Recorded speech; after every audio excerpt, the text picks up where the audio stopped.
And it is now recording. Alright. Okay, so my plan today, I'm doing this mission called Timber! And delivering long logs and then 2 sets of medium logs.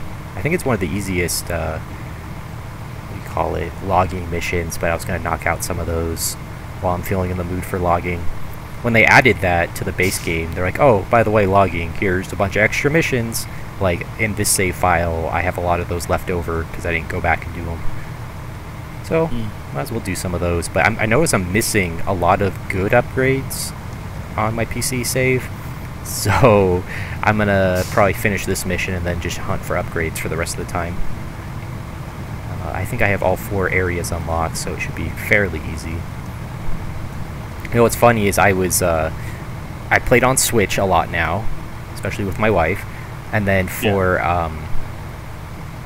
this week I hadn't played the PS4 version in like a year since I got the PC version, and then now I'm playing the PC version, so I had like day by day the graphical fidelity increase. You know, like, it was interesting to see the differences. Like, no, it's the same game, it plays pretty much the same, but man, Switch has really low frame rates in handheld mode.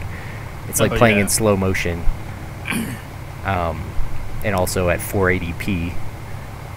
Yeah. But the PS4 version is almost as good as the PC version. It's just the lighting isn't quite as good, and like, I have steady 60 frames on PC. Yeah. And my what PS4 graphics card do you have? I have an AMD. It's an 8GB VRAM thing I got a couple years ago, like a mid-range one from a few years ago. Yeah. So it handles it pretty good. Like, right now I'm streaming and playing, and there's no slowdown at all. However, I can't play in 4K, even if I'm streaming at 720, which is what I always stream at.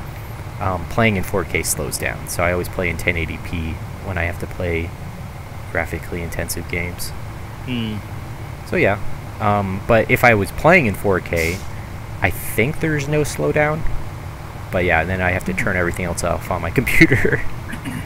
So that's kind of where I'm at. What's your you have a laptop with a discrete graphics card, right? Yeah, it's the GTX 1060. Oh, okay, yeah. So when I bought this laptop, that was high end. Oh yeah. But how many gigs of VRAM is that? I think it's 6. Okay. Yeah, and that one, I'm like, ours are probably almost comparable. Mine's probably closer to an old 1070, I think. I don't know. It's confusing trying to compare. Yeah, I was trying to compare AMD to NVIDIA. Oh yeah. It confuses me. Every time I'm like, oh, I'm finally gonna get a NVIDIA GPU, I finally have the money for it, it's like they're always out of stock of everywhere. Oh, yeah. So it's like, well, I guess I'm getting AMD again. So that's what happened the last time, a couple years ago, when crypto was big. And it's still big enough that it's causing problems. Yeah. But yeah, it's been the same for ever since I wanted to upgrade this computer for the last like 8 years. It's just been not possible to get one at a reasonable price. Which contract are you doing? I'm doing Timber, and I'm doing the long log section of it. There's 2 sets of medium logs that need to be done as well. Oh boy. I was in low gear this entire time, and then I'm like, you know, I'm going to switch back to automatic, and then immediately get stuck in the mud. Like, okay, never mind. I'm going the west route from the logging station, and then up by the western road that gets very muddy and steep at some parts. The eastern way is longer, but it probably takes less time, where you just follow the roads all the way around, and there's very little driving off-road. Yeah. But I felt like going this way. What's funny is I just did this on PS4, kind of thinking this week, like, oh, what should we do? And I'm like, oh, I haven't done this. Is this feasible with like my American trucks? And it was. So I'm actually redoing this mission. I was just thinking about that, how owning this game 3 times, I have to remember which save file I'm doing. PC, I should do more mods on PC, because that's where the mods work best. making my modding save file. I made a map on PC, but it doesn't work properly. Oh, yeah? I tested that out, I think, last week. I was talking to my brother while he was streaming, and I was like getting bored because he was playing a single player game, so I started just like goofing off in my my made map. I followed about half the tutorial and then started going silly with it. Yeah. So that's about my expertise, is like, why isn't my mud working? It's like, oh, for some reason it's like kind of like hardened dirt on top and then mud, you know how this game does it. And so like if I hit it really hard, like going fast, or if I stop on it, then I sink. But it was funny because I'm like, man, I keep making the mud deeper and deeper and nothing's happening. And then like all of a sudden I realized that was the problem, and so I hit it really hard and I sunk like 5 feet in the mud. It's like, well, now it works. But yeah, I gotta figure that out. I don't know how the crust settings work, because I'm like, I don't know, just apply mud everywhere, and then it has some other tension settings or something, probably for what the surface is. But yeah, it's fun. I might start checking out modded maps too, because I'm like, well, I could spend 100 hours making a cool map, or I should just download someone else's. Now, since they've had like desert assets and stuff for the upcoming DLC, people have been making better desert maps, and that's kind of what I'm looking for.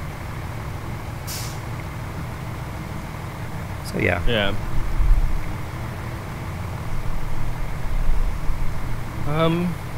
You think I should just... Oh, wait. Do you have... what level are you? I don't remember if you got chain tires yet. You're 16, I think it's all chain tires.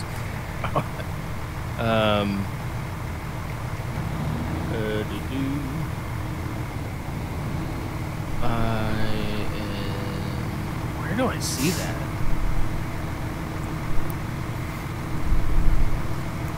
Oh, there's, let's see. It probably depends. Are you using a controller? Yeah, I am. Okay, well, down on the D-pad should be... Oh, unless it's a different control scheme, but player profile. Okay. Oh, wow, I'm only level 22 on this one. I'm only level 12, so no, I don't have chains. That means you have, like, mud tires, I think, but not... Whoa, did I just make the time change? Did I do that? I don't know. I went into the menu, and when I went out of the menu, it, like, skipped a bunch of time, and now it's nighttime. That's weird. I don't think the game was supposed to do that, but okay. Alright, so I just completed the long logs. So if you were going to do the other ones, I'll let you do that. You can get the... Now they finally have log carriers on the back of your truck, and you can get the medium log trailer. It used to be only medium log trailer. That was like the only way you could carry logs. It was pretty bad for a while. Okay, that's what I was going to ask, is if I could... Yeah, if you got mud tires, you should be able to do it, no problem. Okay. Oh, there's an upgrade. I'm like looking around the map for upgrades that are visible. Oh, there's probably one up here.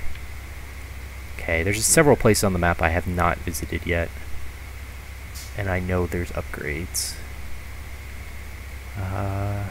Yeah, so let's get this one first, since I'm right next to it. I'm just gonna dump this trailer here. It's so weird playing on normal mode, because I'm like, I got plenty of money, like, just waste money everywhere. I can always sell it back later. Oh no, I've got chains. Oh no! What happened? I flipped in the parking lot because I was trying to back up with the trailer and I wasn't being careful. Flipped on flat ground. That's kind of hilarious. Okay. Yeah. Alright, well, that gives me an opportunity to use a different truck. Where's one of my favorite scouts? Give me that Tatarin.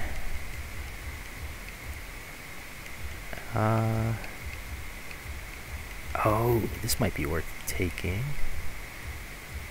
No, I'll just use Tatarin. Tatarin is just amazing. Hey, there's you. Just ran into a tree. I saw that. It's all part of the trucking experience. Oh, your lights aren't on. Yeah, on my screen. Yeah, Anyway. they're not. Oh.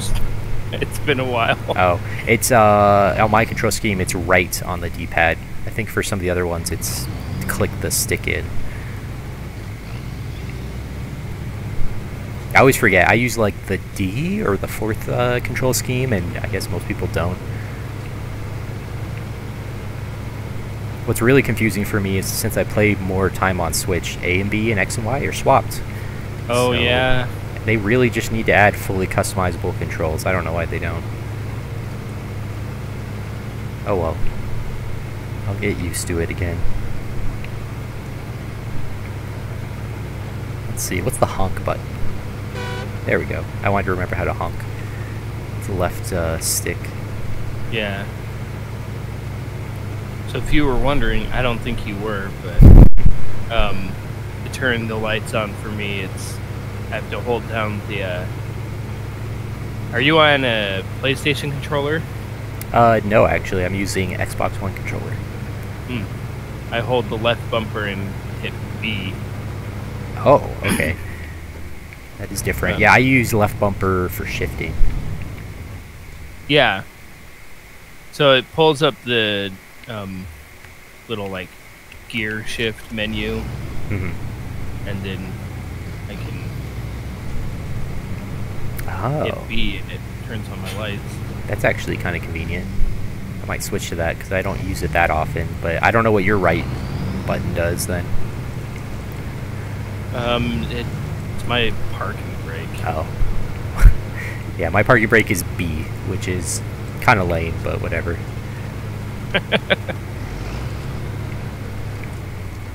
I was going to talk to you about gaming stuff because we haven't talked in a while. Right now, my brother is playing my Steam account because we have Steam family sharing, and I bet you he's playing Elden Ring because I told him to, and he's been playing it. But I have almost 30 hours in it, and it's a lot of fun. A lot of people playing it, a lot of people that have never played a From Software game, so I think it's a pretty good entry point for people that haven't. Like my brother, for example, I convinced him. I'm like, you can handle it. Like the other games in the series can be hard because there's a lot of walling off of progression. Like you have to beat this boss, and there's not really much else you can do about it. But this game, it's like, oh, I can't beat this boss. Well, I'm just going to go explore for 10 hours. And then when I remember he exists 10 hours later, I'm like, oh, now I'm strong enough to beat him. So there's so much stuff to do that you can just level up just by having fun. By exploring and finding cool stuff. Fighting easier bosses all along the way. But yeah, I don't know. I highly recommend it. Yeah, I haven't even finished it, but I already know it's going to be probably my favorite game of the year. Really? Yeah, there's some other games coming out this year that I'm looking forward to, but this one is definitely a great game. And for award season, I don't know if you ever noticed, they always go for action-adventure kind of games for Game of the Year. It's kind of funny. Really? Yeah, they don't pick niche genres probably because they don't appeal to everyone. So like, there's never going to be a strategy game or I don't know, a music game or something that wins Game of the Year at award shows because it doesn't have wide appeal. Yeah. Yeah, unfortunately. Although, yeah, I was going to say, I'm like, didn't Hades win Game of the Year a lot? And I'm like, well, it may be a roguelike, but it's a very action RPG. Yeah. But, yeah, that Hades was actually on my list. Today I was like, I should play some Hades. Because I have it on Switch, and I've come really close to beating it, or at least defeating Hades. Yeah. And so I should do that sometime. It's like, the problem is the runs take a long time, and you can't save them, which is annoying. It's like, well, I guess I'll put my Switch in suspend until I come back. Yeah. That is the nice thing about the Switch, though. Yeah. Yep, and I might get a Steam Deck this year. Oh, yeah? Yeah, it's on my list. I have a reservation for third quarter, which is the summer, so I might get it by then. I keep reading reviews, and people are saying, I don't know, the hardware may not last very long. Maybe you should wait for a revision, so I might hold off. Especially people complaining about battery life. Like, you're playing any kind of interesting game, it's like an hour and a half battery, and if you have it plugged in and you're playing an intense game, that only extends it like by a little bit. Really? Yeah, which is sad. That's unfortunate. So I don't know. I'll wait and see. I have months until I can even buy it, so yeah, we shall see if I buy it. I mean, I'm still trying to get my use out of the Oculus Quest. Yeah. It's been. What games do you have? I have Demio. That strategy, like tabletop D&D looking game, and then I have I don't have any other ones installed on it, but I've realized it actually works really, really well if I play Steam games and then just stream it to it. So that's what I've been doing a lot of, like, especially with my wife. We play a lot of co-op games, like Keep Talking and Nobody Explodes. Oh, yeah. That's a really good one because she's never experienced it, so I put her next to the bomb. It's really funny. She'll be like diffusing the bomb, and we get one right. She's like, it's like, oh, that was such a good job. See, we communicate so well. And I'm like, babe, there's a bomb ticking down. You should probably focus on the bomb. Like, it's just funny how that happens sometimes. Like, all right, yeah, like, this is working out. I finally figured out how to do this puzzle. It's like, oh, that's great, but there's a bomb and it still needs to be diffused. Yeah. But so we had some moments like that. Yeah. But we're actually getting pretty good at it. But once you start getting to the harder stuff, like the Morse code and the maze, we got to the maze and then we stopped the last time. So we'll figure out how to communicate the maze. Yeah. We've been, I think we got Don't Talk, Nobody, no, oh my gosh, what is it called? Keep Talking and Nobody Explodes. We got that a while ago when I had the Oculus Rift. Oh, yeah. We got super into it. Like, we would pull out a whiteboard and take notes. Oh, yeah. Of everything. That's fun. Especially the one with the manual. Yeah. Well, I mean, sometimes you kind of have to do that. Yeah. What's it called? The person with the manual. Are you trying to think of what that term for that person? No, I'm trying to think of the. Oh shoot! Got the wrong trailer. Okay. Wrong thing in my truck. Let me anyway, see sorry, for one of the modules. Oh, you do. It's the one where there's a number on the screen, and then you've got like 4 buttons that are like random numbers. Yeah, that module. Yeah, one. so we would use we would take notes on that one because it's like sometimes it's like number from the first or the position from the first round. Yeah.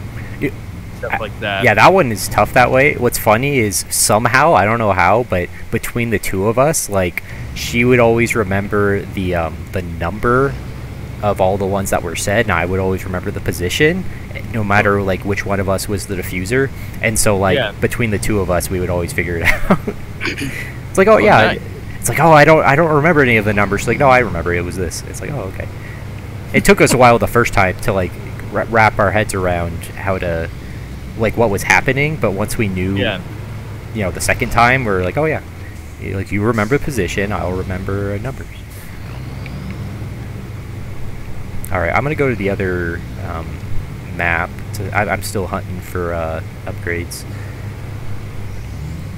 Yeah, I have the wrong truck bed. What do you call it? Yeah, truck bed. I thought this was the right one, but it's the small logs one. Oh, I forgot that's even a thing. I guess, well, the problem is only some trucks can have it, so I don't even know what it looks like.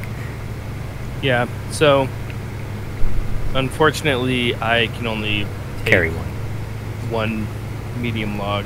Well, that'll probably be good, because you'll see, if you had 2 loads of logs, it might... Well, you're in the Bandit, I don't know. But it's kind of a tough way to go, 2 full loads of logs on this map. Yeah. Weighs you down a lot. But with those massive wheels, you probably won't have any problem. What else was I going to tell you about? Oh, so yeah, my brother's playing Elden Ring. I'm looking at my Steam library. I started playing Inscription. It's a lot of fun. That's the card. It's a card game that kind of fits in like horror elements and like an overarching narrative. So it's built like one of those randomized card games like Slay the Spire, but it's very spooky and lore infused, and you have to solve puzzles and stuff. Yeah, and I'm enjoying it. It's not going to be my favorite game, I've decided. For some reason, I've become like the expert on card games. Like, that's my niche. So it's like, oh, well, this game I was going to play anyway, but now I have to play like every card game that I learn exists. Yeah.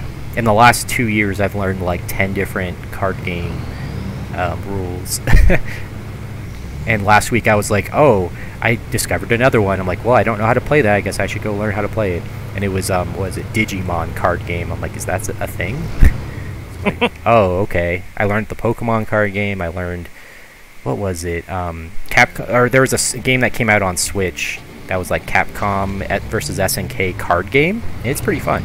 Oh, yeah? It's like an old game that they ported from like the Neo Geo Pocket or whatever. And it's actually a lot of fun. I played the whole thing. What was a different one that I just played that I really liked? Oh, I did a stream of it this week, but it was, what is it called? It's called Monster Rancher Card Battle.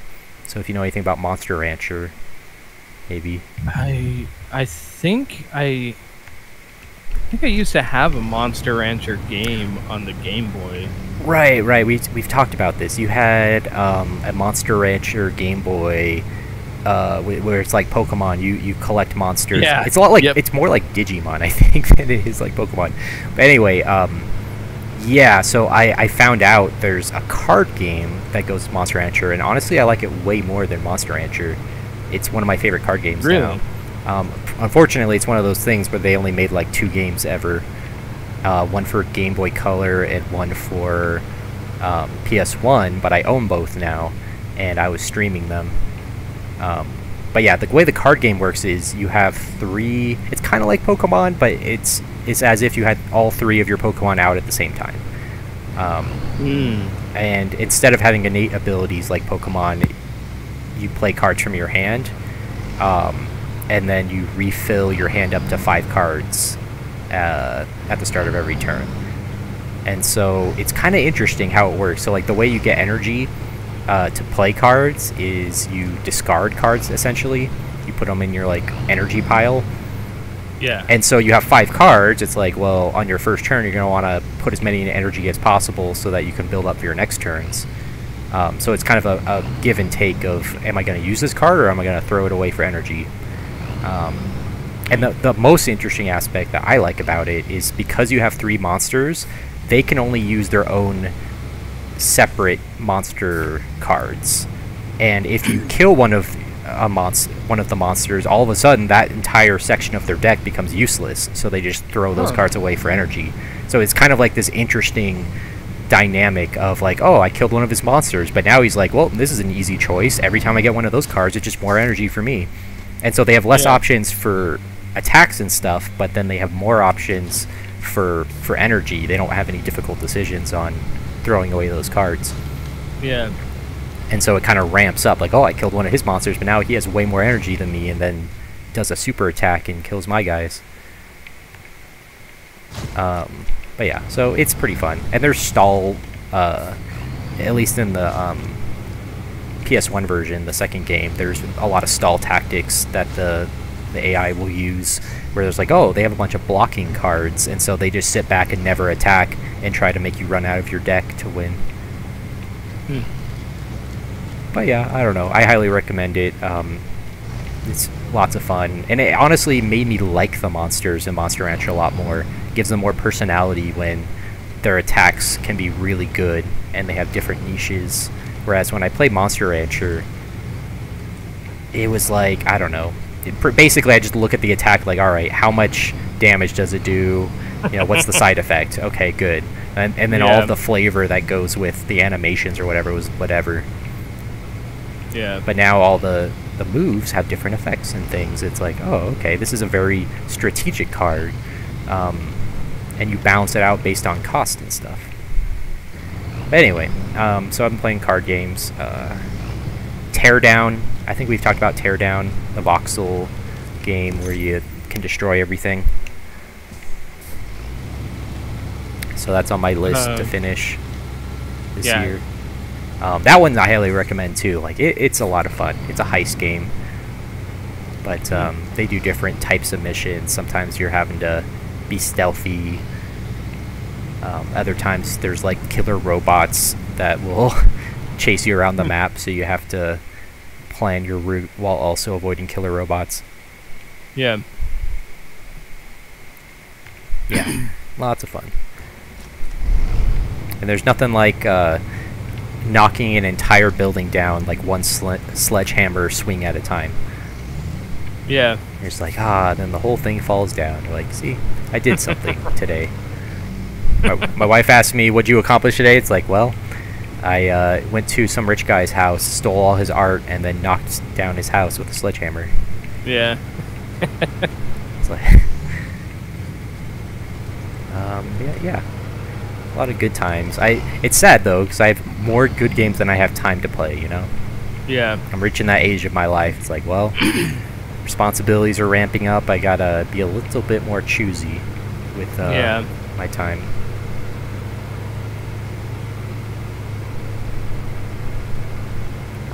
Another thing. Yesterday, since my wife's out of town, I played more games. I played on my PS4. I got my second ever platinum trophy playing Ghost of Tsushima. Ooh, that is a really fun game. Fun? Yeah, I love samurai stuff, and I just love the stories, the style. They really, really hit home. Like, this is a samurai movie, like a Kurosawa film style, and a lot of the missions and the attacks and everything really match that to make it cinematic. Yeah. So I loved it. And it's only the second game I ever 100%ed, so that shows you how much, well, on PlayStation anyway, shows you how much it's a good game to me. Yeah. Is that another From Software game? No. I feel like it's an Ubisoft game, but all of those open world games feel like Ubisoft games. I can't remember what the name of the studio that made it. It was like a smaller studio that... It was kind of like the whole Hello Games thing with No Man's Sky, where PlayStation throws, or Sony throws a ton of money at them, even if they're not like a huge game studio. Because it was a PlayStation exclusive. But yeah, I mean, it won a lot of awards, and it actually did a lot of good in reality, because it brought attention to the island of Tsushima and how much they need like financial help to keep the shrines from falling apart there. Really? Yeah. It's like it like boosted what do you call it? Tourism to Tsushima by a huge amount. But like, really? It really is just like a historical place you go to. There's a lot of islands like that in Southeast Asia, where it's just like, this island, like, no one really lives here except the people that keep it as a historical thing. Yeah. Because it's so isolated, you know? But there's some cool historical stuff, so you can go there. So it's a tourist destination, but it was fallen into disrepair and stuff. But it was good, because the game is like, hey, this is Tsushima's most important historical story, where it factored into the history of Japan. Yeah. And so now people know about it and appreciate it, and will go there and give them money to survive as a tourist destination. So I don't know, I might go there someday. It seems like a way out of the way thing to see, but they got some cool stuff there. And since it's not the most traveled location, it might be quiet. Yeah. They got a lot of like lakes and ponds and stuff that are very tranquil. But anyway, yeah, it's a fun game. I have a couple videos on my YouTube channel from my old YouTube channel that I had, where they're just some of my favorite moments where like the duels, where it's like one-on-one and it's all stylized, very dramatic. Yeah. Yeah. Very good. I'll be honest. Yeah. I don't know much about Ghost of Tsushima, just because I thought it was made. Oh, you thought? software. Well, it's easy to confuse because I think it came out the same year as Sekiro, and Sekiro is that's the yeah. one. And what's funny is I mix them up in my mind too because they're both like single player only, like samurai experiences where you play as a specific character in a story. But and most importantly, they're both like parry-based combat where you're expected. Yeah. Pretty much always, like you can't reasonably beat either game without being good at parrying attacks, which is a very katana warfare based system where it's like, look, I'm not gonna let you hit my sword because it's gonna break it, so I'm gonna like move out of the way at the last second and then hit you. But yeah, so it's easy to mix those up. Sekiro though is, I think, even without the ring being so amazing, I still prefer Sekiro, mainly because it's not always online. Because all the other FromSoft games, it's like, oh, other people can invade you, and you can do offline mode, but the way they designed the game, you still can't pause the game. Sekiro lets you pause. Wow, there's a pause button. How amazing! But that's my most important feature, honestly. Because, you know, life gets in the way sometimes, and I'll just die if I'm playing a different game. Yeah. But Sekiro, you can pause, so that gives it the edge. I was thinking about installing a pause mod for Elden Ring, just so if life gets in the way, I don't die. Yeah. I didn't know that you can't pause, but it makes sense. Yeah. People can invade you. Yeah, but what's annoying is, like, it's not that hard for them to change it, to add the feature, like, oh, if I'm playing offline, now there's pause, but no, it's not a thing. I think, I was going to test this out, but I've seen people use photo mode. It seems to freeze everything if you're playing offline, so I might try that. Just map, like, photo mode to a button, and then that's my new pause button. Or I'll install the mod. Apparently there is a mod to add pausing. I don't know if I'll get, like, banned or whatever, but if you open the exe file directly instead of opening from Steam, it skips opening the anti-cheat software, something like that, so it gives you an opportunity to not use online or not get banned for modding your game or whatever. I'm like, I don't need to be VAC banned just for playing Sekiro. Yeah. Or Sekiro. Playing it like Sekiro. Playing Elden Ring. I was super bummed that I totally missed the NPC that is a giant pot, talking pot. It was kind of hilarious though, because like once I knew he existed, I started looking for him and I couldn't find him anywhere, and it turned out eventually that I had progressed the game too far to meet him in his starting location. Really? It's like, well, I guess I'll hopefully he's around later, you know. But everyone's like, wow, like, it was so obvious, like, he was the first thing I've met or whatever, and I'm like, man, I played for like 20 hours, I still haven't seen him. Where is this guy? So his head is a pot? Well, his entire body is like a giant, like, ceramic pot, and he has arms and legs, but no head, so yeah, his entire being is a pot besides arms and legs.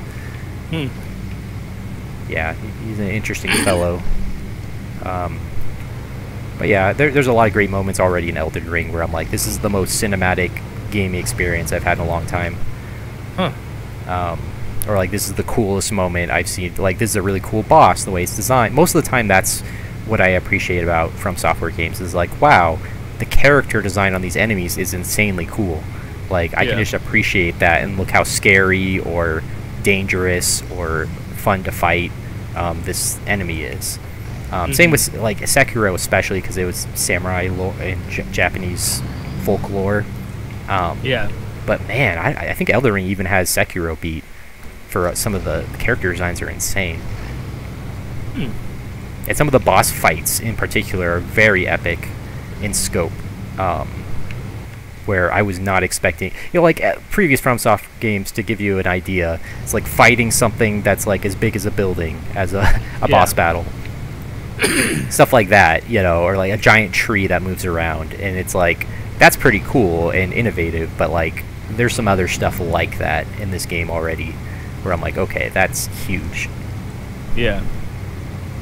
I have Dark Souls 3. Oh yeah, that's a good one. And that's that's primarily the reason I have been hesitant to get Elden Ring. Yeah.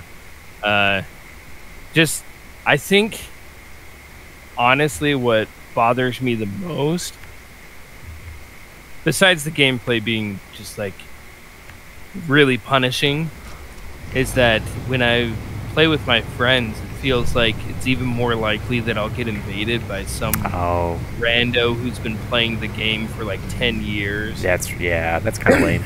I wish you could. It's just going around prevent trolling that. people. Yeah. Yeah. And it's just like, it's frustrating to feel like I've got a grasp on the game, and then some guy with no weapons just shows up and punches me over and over again until I die. Yeah, or uses some exploit or some crazy strategy to like instantly kill you, or hacks.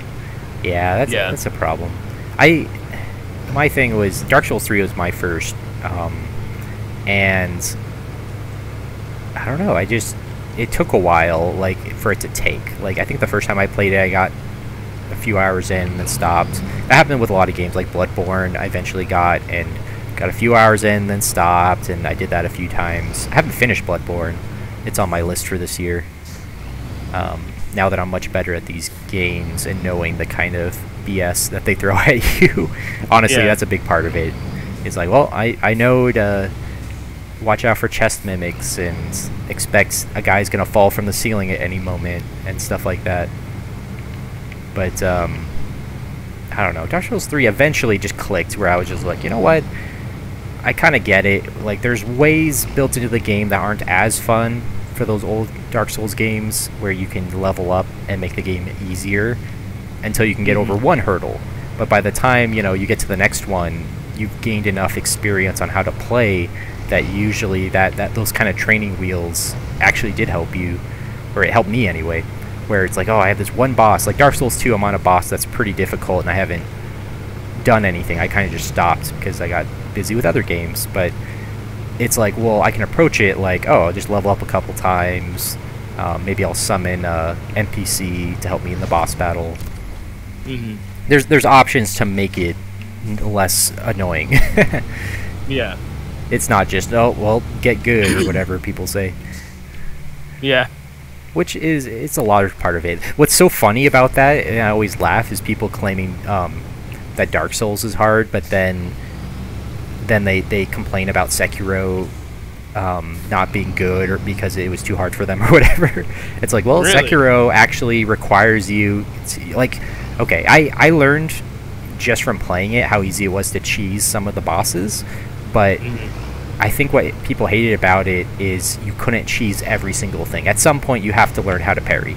Like, you have to learn a timing-based thing that can be difficult for people. You can't just, you know, use some cheesy thing that lets you beat everything. And people didn't like that. It's like, well, clearly you didn't learn how to play Dark Souls the intended ways. You used kind of the cheesy ways that someone figured out a way to beat every boss without taking damage with no skill, you know, like, you know, it's a different game. It takes a little bit more. And honestly, Sekiro took longer to get good at, but it was more rewarding because it looks so cool. Like, you know, I'm on New Game Plus 2 with hard mode added right now, and it's so much more satisfying when you get like perfect parries every time, and then defeat a boss that could kill you in one hit, and you easily defeat him. Like, that means more when it takes that kind of skill, and it looks cooler. Yeah. But whatever, I don't know. People were saying stuff like there's a few items in the game. I haven't figured out how, but they say you can beat pretty much every boss with like the umbrella or something. Umbrella is like a shield, basically, but you can reflect attacks back. So I don't know. I just dropped all of my logs. Oh no! Oh. Let's see. Oh, I'm not on the same map as you. Well, nothing to do but to start over, I guess. Hey, at least this time you can get 2 sets of logs, right? Oh wait, you. Oh, there's an upgrade over there. Yeah. Oh man. That's painful. I can feel your pain. It reminds me of when we were playing Mud Runner back in the day. It was all we had was logs, and it was just like, oh, I just dropped them. And in that game, like, we never took cranes. Like, forget cranes. And then all of a sudden, it's like, well, anytime the logs drop, start all over. The other day I tried to figure out spin tires. There's a legacy branch on Steam that I installed. I was trying to figure out how to properly downgrade the game and have it work. Currently it just crashes if I try to open it. So I may have to figure something out. But, you know, I always brag about, like, oh, the original spin tires was so much better before they got bought out and changed a bunch of things. Yeah. But, I don't know. Eventually, I'll probably just mod the game to be like how it was. Basically meaning where hardcore mode does not require manual loading, because manual loading hadn't been added yet. And that's about it. Everything else is good enough, as long as manual loading is not required, because it's so broken. It just destroys your truck like every time. But yeah. Still have the Switch version. Was that what we were playing when we played co-op? Switch? Yeah. Yeah. We played it on Switch. I think it was like on sale or something. Oh yeah. It was probably like $7 or something. Yeah. Oh yeah, we were gonna talk about Switch stuff. So, Risk of Rain 2. I don't know how much of the new DLC you've seen. I watched a couple streams of it. I saw a little bit of it, but I haven't. I don't fully comprehend the new characters. There's a couple new ones. One of them is like some of their moves deal damage to itself, and then its ultimate deals a whole bunch of damage. More damage based on how hurt you are, and then heals based on the amount of damage you deal to enemies.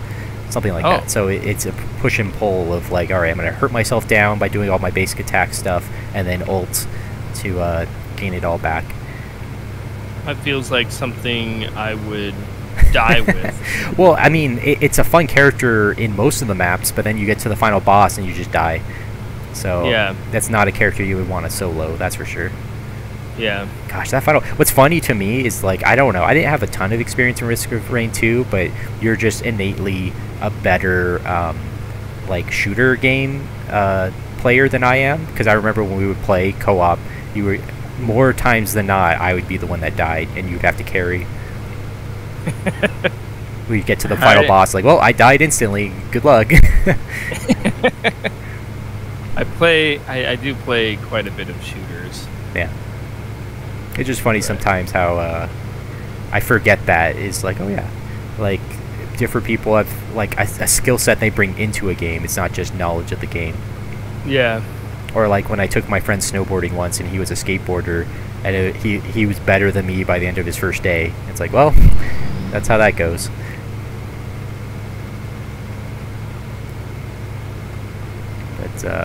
But yeah, that's a game we'll definitely have to play again sometime. But again, it's probably going to take a couple months for them to... It's a lot of games do the same thing. Snowrunner is one example where they get all of the new content done, they release it, and then once all of the patches are done, in order to cut down on their Switch programmer hours, they only patch it once it's basically done. And then their programmers that work on Switch specific bugs only. And honestly, they were so slow to fix some game-breaking bugs, I don't know how often they work on it. Yeah. So yeah, so it's unfortunate. Switch gets last. Low priority. I played it last night on the Switch. Mm. Didn't know they added. I don't know if I've played since they added the. I can't remember what his name was, but he's got a shotgun. Oh yeah, the shotgun guy. Yeah, we might not have played together since that guy was added. I forget what he's called, but maybe was that the last one we unlocked when we had played, or is there a different unlock? No, maybe there are two guys with shotguns because we unlocked the captain or whatever. Yeah. I think he has a shotgun. Oh no, but you're talking about the guy with the hat with the yeah. Like prospector or whatever he is. Yeah, because I hadn't ever played as him. Yeah, I feel like that was a patch where or at the very least we hadn't played together when we had him, but yeah, it's been a while. So like that was a patch, but then now they have like the witch lady or whatever she is. And then now they have Corrupted DLC, which I don't even think that has a release date on Switch, so that's unfortunate. Yeah. Alright, I got all the upgrades on this map. Now I'm going to deliver this curtain-side trailer.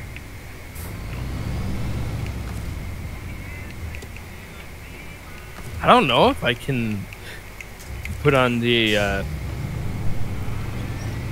medium log? Yeah.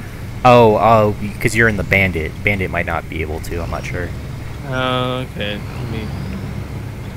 It should look exactly like how the medium log trailer looks with the things on the sides. Yeah. I mean, that's how the short one looks. Oh. But does it say short on the short one or something? It just says normal, but then in the description it says it's only for short. Oh, that's good to know. Yeah, that's confusing. I don't know why they just make it easier on us and just say short, medium, long log. This is for long logs. It's in the name of the thing. Oh man, people still get so confused. This game's been out for a while where they're just like, wait, it says log carrier, why can't I carry these logs? And it's like, well, you see, the developers, English is not their first language. So give them a break, but really they should fix that. I'm trying to decide what truck to use. What would you recommend? One that has a medium log trailer. I use the International HX 520. It's my go-to for American stuff, and it has a medium log trailer. Yeah, that's one of my favorites in the game. Unfortunately, it's just not quite handled for some of the harder game content, so I've been looking for a good replacement. On my hard mode, I have something. I gotta remember what it is. I think it's like a Russian truck that I use when the HX is not enough. And I gotta remember, I haven't bought on Epic for this save file the newest DLC, but man, I really like the main DLC. Yeah. It's really fun. Although it is kind of annoying that the starting missions is like, oh, your garage doesn't work, so all the starting missions are getting all of the capabilities of your garage working. Which is interesting, but like I did all that first and now I can properly do the other missions.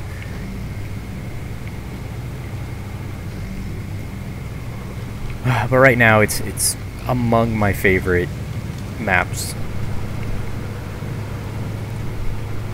These base game maps are still probably the best. There's very much have the most attention to detail and the best range of missions without getting too tedious. Yeah. Some of the other maps, it's like, alright, deliver 30 pieces of cargo, and it's like, alright, I gotta be in a specific mood to do that. Drive the same road 10 times. That's more like Mudrunner content. It's like, alright, I know where the logs are and I know where the exit is. I gotta just drive back and forth.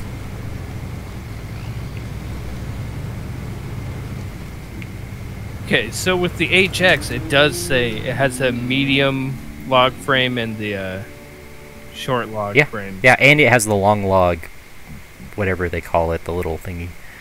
So it does all three, which is another reason to use it. Yeah, I guess just the the Bandit doesn't have. Yeah, It only has one, I guess. I guess the idea is they were trying to balance the capabilities of each truck, and the HX is one of the versatile models, you could say, because it can do all the different configurations, but it's not the strongest. Mm-hmm. So that's your trade-off. I'm looking at our Discord history. I'm like, oh yeah, I remember when we played Arma 3 and it actually worked for some of it. Yeah, and then trying to play that one co-op, the second one of us would always turn into a bird, whoever joined the other. Oh yeah, man, that was at that point I was like, I should just make my own at this point, like with how much effort I spent to get what is it called, it was the one on Altus, Pilgrimage. Yeah, Pilgrimage never worked, which was a shame because it is my favorite. But oh well. I started thinking about it. I'm like, they're gonna release Arma 4 in the coming year or two, and they are. They already started. I think they already started posting like teaser images of them working on the engine for it, which means they're developing it. Yeah. And so it's like Arma 3. Like once they've stopped updating things and breaking everything, then maybe the community can finally get some things done. I'm still upset that early on in the alpha, the game ran really smoothly, and then they optimized for NVIDIA instead of AMD, and then it has never worked as well as it did back then. Huh. It's so frustrating. It's like, well, I guess mine will never reach 60 FPS, no matter how good of an AMD card I have. Jeez. Unless I run it in like 720p. Yeah. So that's a shame. I don't... Okay, how many... I just realized I don't even know how many, upgrades I'm missing. I am missing 6 upgrades. I don't see any on the map, so I'm just going to have to explore a little bit. I think there's one down by the coast.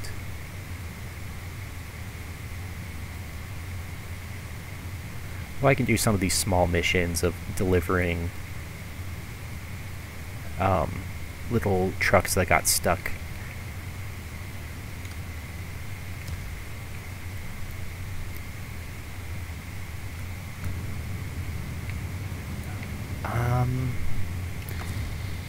Just looking at my trucks, like, what do I want to have installed on it?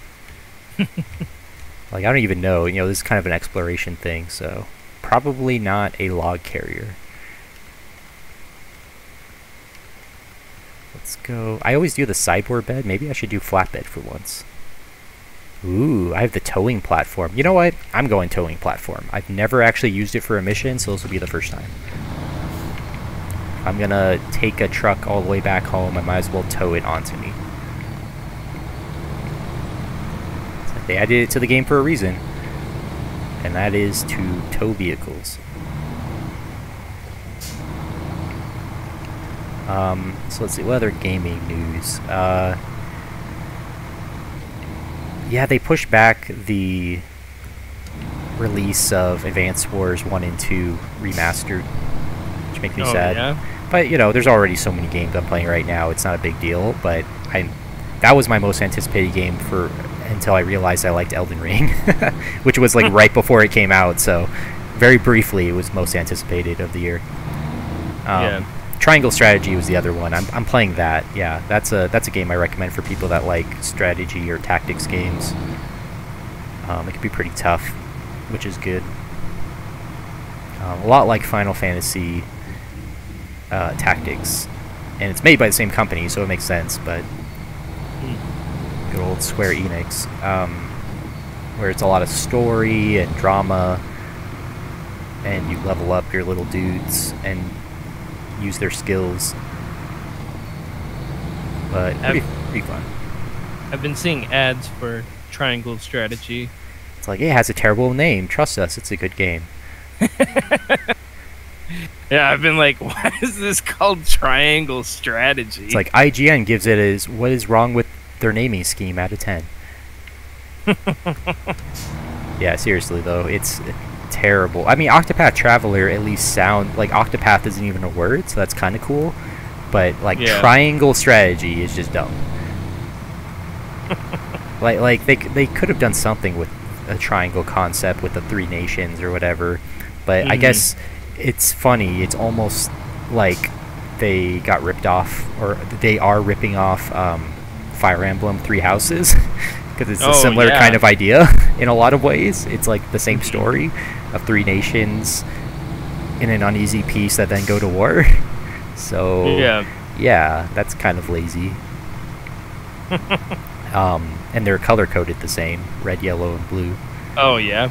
But yeah, it's no bueno. It's a good game, but I'm taking my time and savoring it, because honestly, the story stuff is interesting and it is voice acted.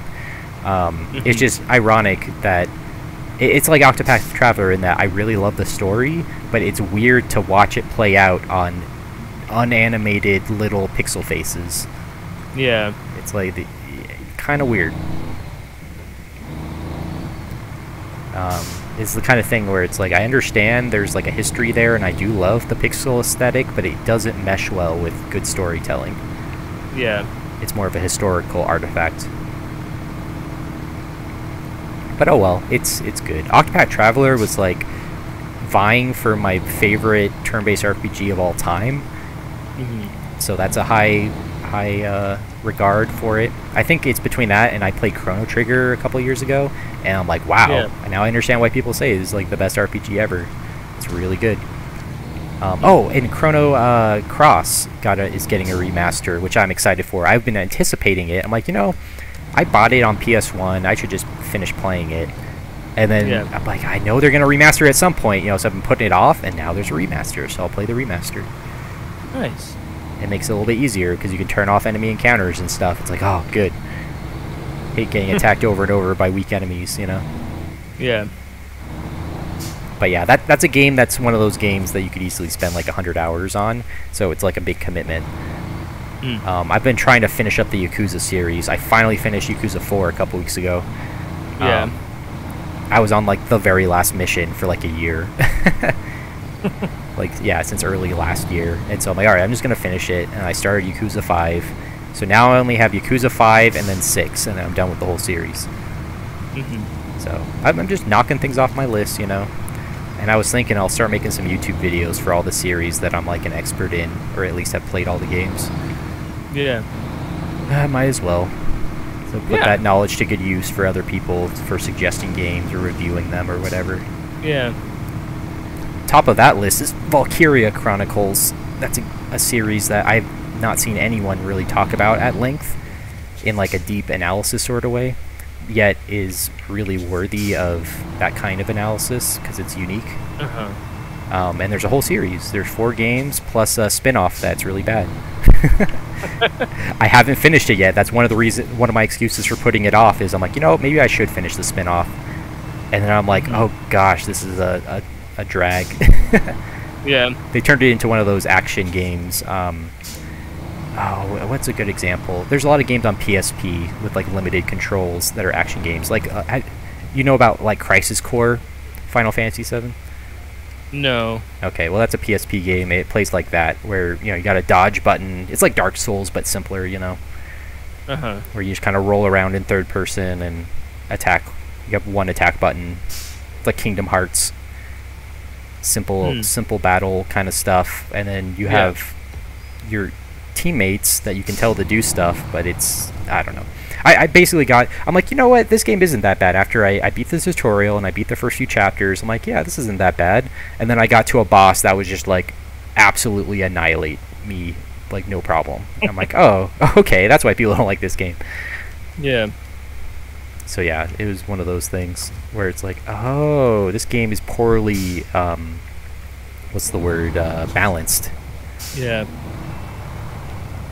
Because otherwise it's a pretty okay game. And to be fair, like, some of the other games are poorly balanced if you're new to the game. Like, my first was the second game of the series, and boy oh boy, like, I stopped playing for like a couple years because I got stuck at one point where it was just ridiculous. And I realized, oh, some Japanese games, they really like grinding. It was just like, oh, if the game's too hard, you're supposed to grind. Like, that's the design. It's like, oh, okay. How do I winch this properly?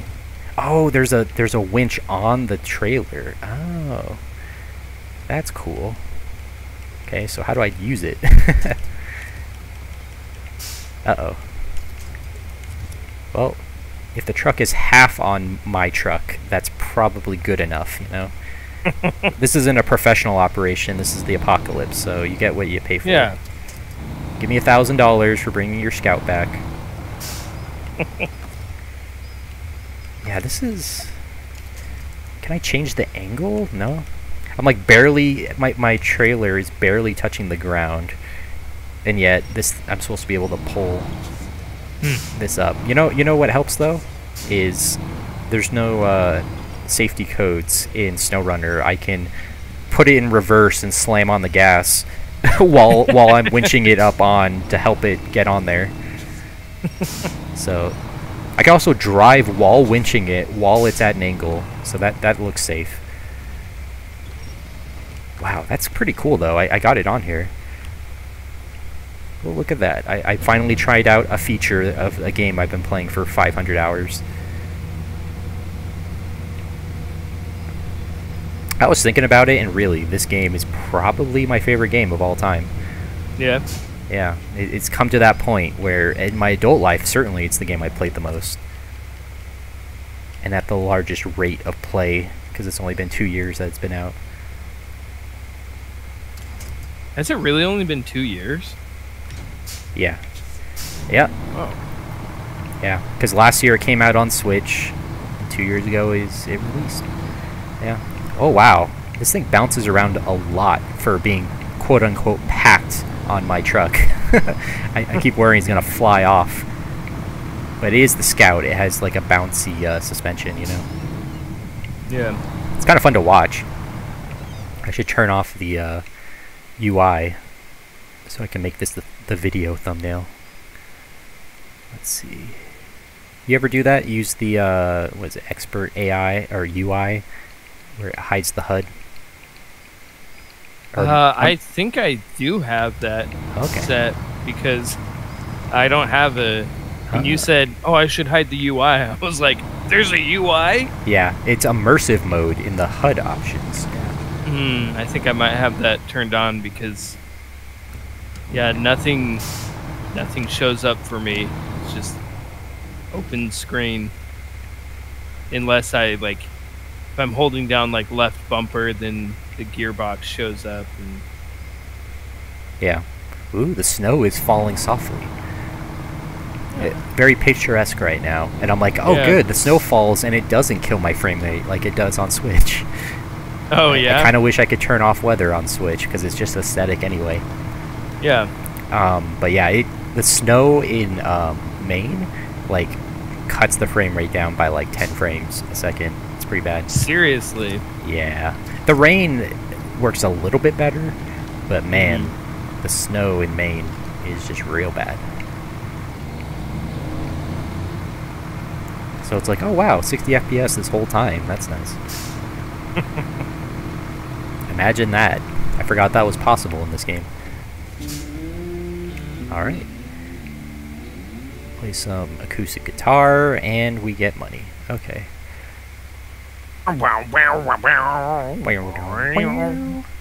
Okay, I am missing a lot of upgrades. I should probably look at a map at this point. This is only like the 5th time I've gotten these upgrades in my life. Not like I'm getting spoiled. So if I open web page, let's go Snowrunner map, upgrades.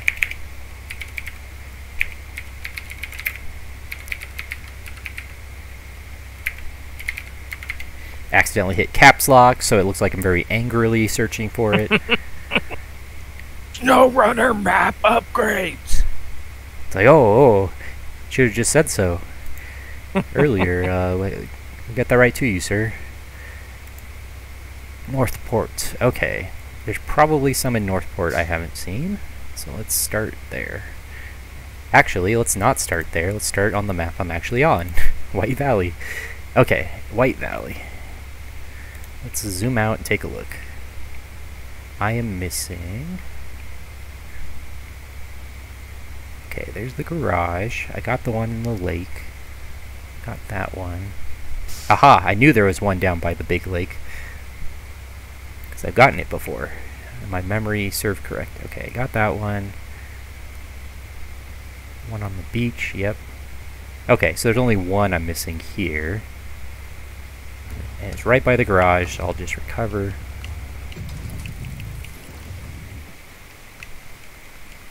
Put my sideboard trailer back on.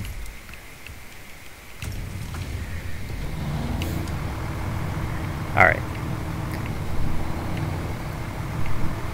Yeah, there was an upgrade that I didn't have for like hundreds of hours that was very useful to have. I'm trying to remember what it was. It was like an engine upgrade or something that I definitely would have put on my truck. It's like, oh, I forgot to consider that upgrades can make the game easier. I probably need a lot of upgrades. Yeah, that's something I keep realizing is we keep playing on my save file, but every time we don't play on yours, you're not getting upgrades. It's like, oops. I don't know. It's all good. Somehow I manage. Yeah, you're playing the hard mode for real. You know me, I just love playing extremely difficult games. Grinding. That's what true truckers do. Do things the hard way. Alright, so somewhere down here, there should be an upgrade. It's like, I don't know, look for a burnt out car, because that's the best place to get your car parts. Ah, there it is. Yeah, that's pretty well hidden, though. It's hard to see, even if you're on the opposite shore, because the car's covered in snow. Although, if it's not in a fog of war part of the map, you can see the little toy-looking car from the map screen. Oh. Actually, did they? No, yeah, you can see it.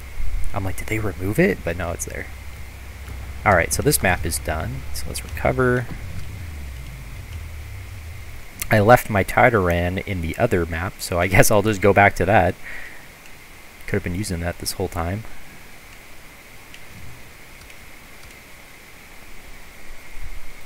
Alright. Yeah, whoever put this website together should be like paid money. Maprunner.info. It's very useful.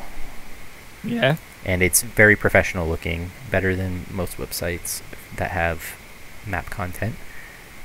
Yeah. Alright, so what am I missing here? There's one on the beach. I think you got that one at one point in one of our earlier game sessions. Like way out on the beach. Oh wait, no, not this one. I was thinking of a different one. This one's hidden. Okay, so there's one on this map I don't have. I'll just go get it real quick.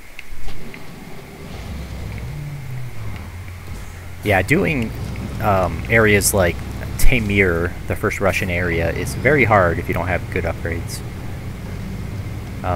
Although, simply switching to Taymyr when you have enough money and buying Russian trucks that are already unlocked is enough to get you going if you don't have good upgrades. Yeah, that was one of my biggest surprises, is playing Taymyr on hard ended up being pretty fun.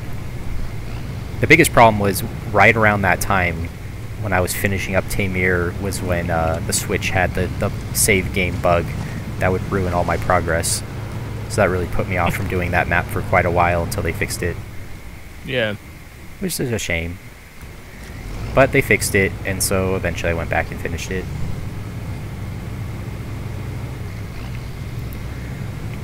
But yeah, I guess I was doing a bit of trophy hunting this week on PS4. It's like, let's just finish up some games I left unfinished. Yeah. 100% Ghost of Tsushima. I got Yakuza 4. Yesterday I put in, I have the disc version of Hasbro board games, and it has like Risk on it. I don't have all the achievements for. Yeah, I'm like, I remember thinking to tell my wife that I had that game, because it has like Scrabble and Trivial Pursuit and stuff, but I'm like, well, we should probably wait till we actually have a party, or else it'll just be too competitive between two people. Yeah. Like, not worth it, you know. Let's pick a different game. We do Wordle every day. That's our competitive streak, and we tell each other what we got. But do you do Wordle? Yeah, have you done it today? Yeah, I did it last night. Today's was one of those where I just my brain just forgets words that I know. Yeah. I'm like, there's no possible way there's a word with these specific letters. I'm like, hello, Aloe is not a word. ALOW, like, come on, Logan, that's not a word. And then I did something else that was like really obscure that had like a blank LOW or something, and then I was like, oh, duh. And like right after that, I was like, Logan, you're dumb. Oh, that's like, what was it the other day?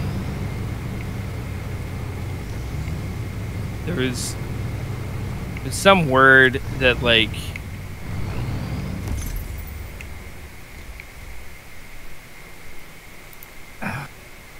instead of going with like the actual word, I was one letter off because I was just putting in random letters because I just couldn't think of the word.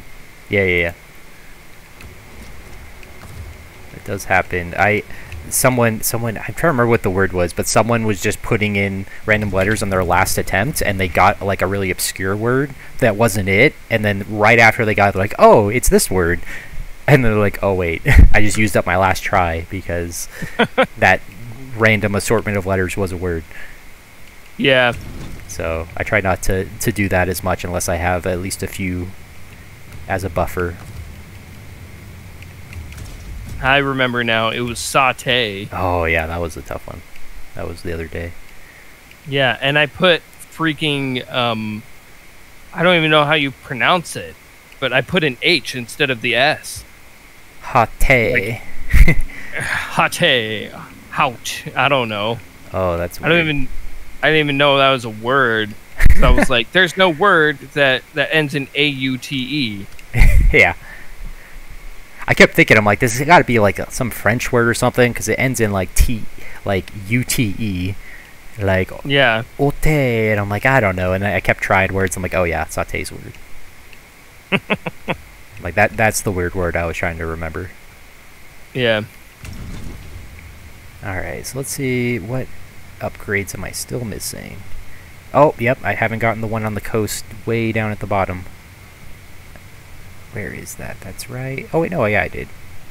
Yeah, that one's like off a cliff. That one's dangerous to get. I got that one. This may just be a bug, because it looks like I have all of them. Could be wrong. Let's see. Oh, there's one way up here I didn't get.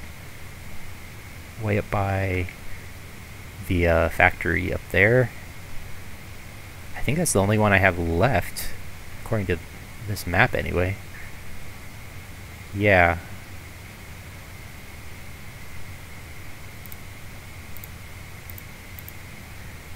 Yeah. I'm like, I keep staring at it. I'm like, yep, nope, yep, that's literally, I have all of these. So it must just be a bug if it still thinks I'm missing after this one. So if I check right now, yeah, it says I need 4 more upgrades on Alaska. Oh wait, you know what? I'm dumb. I forgot Pedro Bay exists. Pedro Bay is a location. So there's 4 left in Pedro Bay apparently. But first, I'm going to go get this one that's here, and then figure out the fastest way to Pedro Bay. Vote for Pedro. I was thinking about that movie the other day. It's been a while, but that's a solid movie. I think about a lot as far as American culture and small town culture. Napoleon Dynamite. Yeah.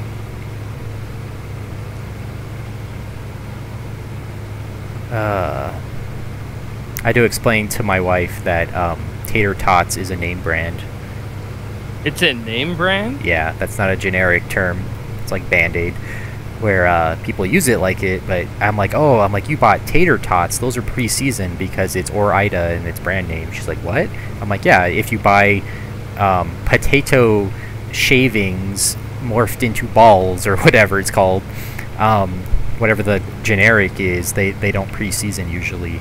But if you buy tater tots copyright trademark, then they come pre-seasoned and with onions and stuff.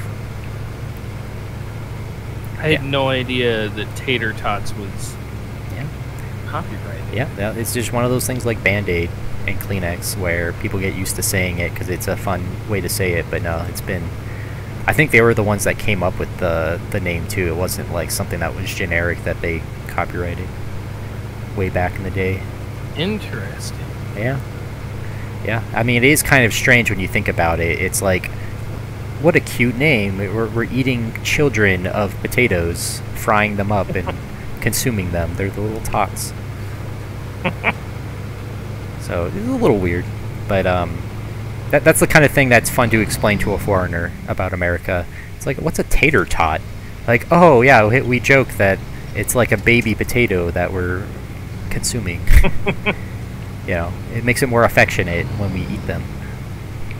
Where am I going? Oh. Little baby potato. Yeah. I just realized I should turn the HUD back on. I use it a lot more than I realize. You know what's frustrating? Is I'm experiencing something with my controller right now. Oh. Yeah, the controller problem. But I might have mentioned this before. On this controller, I don't know if it's every Xbox One controller, but it has very big problems with the trigger button, or the shoulder buttons, where they don't recognize when I press them about half the time. And so trying to shift through the menu or whatever, I'm like, or disconnect my winch, it's like pressing it 5 times to make sure I actually press it. Yeah. It hasn't happened to me with like every Xbox controller, but sometimes I've never had it not register. I have had it where it like double registers. Which Yeah. For most games, it's not a huge deal, but like I don't know if you've ever played Borderlands. Yeah. You use the shoulder button to boost in your car. Oh no! But you just tap it. Yeah. And you like tap it to turn on the boost, and then you tap it to turn it off. And sorry, can you hear that? What? Oh, just people on motorcycles driving by. Oh, well, I hear motor sounds anyway because of the game, so I couldn't tell. So I think I did hear it, but... But, yeah, so it's like you click it once to turn on your boost, and then you click it again to turn it off. Uh-huh. And with one of my controllers, I was having a really rough time. Because you have to do, like, jump over stuff sometimes with the boost. So I'd, like, try and use my boost, and it'd immediately turn off. Oof. And at first I was like, what is wrong with the game? Then I realized it was the controller. Oh. So I had to start using a different controller. Yeah, it's a shame that I have no controller that I'm like, it's perfect for every situation, and it's just great. Right now, my favorite, and what I use for Elden Ring, because shoulder buttons are extremely important in Elden Ring, shoulder buttons are your light attack, and so your primary light attack is on right shoulder button, and that's the one button I have a problem with, so it's my most used button for attacking. And so I switched it out, and now I use what I originally bought for my Switch is the 8BitDo SN30 Pro. It's the one that comes with the, what do you call it, the little wings on it, the handholds. I don't know what you call that. So on modern controllers, they have the hand gripping, the grips, it has hand grips on the side, because their original one was more like it was basically just a Super Nintendo controller with thumbsticks in it and extra shoulder buttons. But then they're like, oh, people actually like being able to hold the controller in their palm of their hand, and so they added one with grips. So that's the one I have, and I love it. So it's my favorite right now. It's just generally all around good for different games, and it has the well, I guess the Xbox One controller has this too, but I like the indented thumbsticks for certain games. But honestly, going back to the PS2 and 3 controllers, the convex versus the concave, the convex one thumbsticks are really good for certain games where you just need a good flick, where you send your thumb a certain direction, or very minute things like Skyrim lockpicking, where you're going around in a circle over and over in very specific locations. Having convex is way easier to keep your grip on without it slipping, or, you know? Yeah. But for driving games, I tend to prefer the concave, because you stick your thumb in there and it stays as you go left, right a bunch of times. But yeah, if you're going around in circles and in arbitrary directions, then convex is way better. And then for like action games, it really depends. Like, I don't know. I'm thinking of games like Dot Hack, which I'm almost done with the last game still after 20 years on PS2. Well, not 20 years, like 15 years. I'm on the very last quest line. But that game, you know, is action, third-person type of thing, but the convex can be really good sometimes. I don't know. I don't know. That's a very niche thing. Do you have opinions on convex versus concave? Not really. I have an Xbox, and I typically use my Xbox controller. I actually don't have any like pro controllers or anything for the Switch. I have the converter that lets you use an Xbox controller on the Switch. Yeah. So I am more used to concave, just because that's what I've kind of grown up with and had most of my life. The Joy-Cons are convex. Yeah. But I already don't like using the Joy-Cons very much. Yeah. Mostly for the right thumbstick. Hey, look, it's you. Where are you? Are you on the road? Oh, yeah. Hey. I'm up on the hill. There you are. I can see your light. Yeah, I'm going up this way because this is where an upgrade is. I've been struggling with this mountain path for like 10 minutes now. Yeah, I was going to say, that's the tough part of the mountain pass. You just passed the worst of it, so you're good. Yeah, I tried to go through the lake last time, and that's how I lost my logs. Yeah. Well, it was worth the shot.